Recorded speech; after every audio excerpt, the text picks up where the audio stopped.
Hello दोस्तों, नमस्ते प्रणाम। हम रुआ सबके बीच में एगो माड़ो के गीत लेके आयल बनी। ई गीत आप सब सुनी जा। अगर हमार गीत अच्छा लगे तो कमेंट द्वारा जरूर बताई जा। लाल माड़ो पियर माड़ो आंगना गड़ावल माड़ो, लाल माड़ो पियर माड़ो आंगना गड़ावल माड़ो।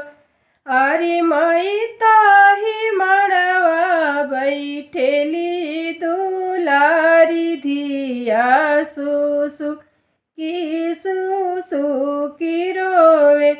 अरे माई ताही मड़वा बैठेली दुलारी धिया सुसु की रोवे। के करयंगवा उठबोयामा, के करयंगवा बैठबोयामा, के करयंगवा उठबोयामा, के करयंगवा बैठबोयामा।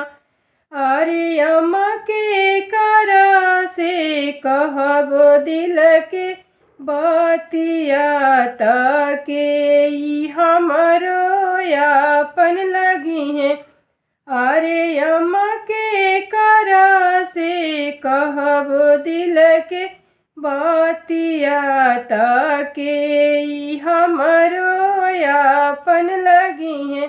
सासु यंगवा उठी ह बेटी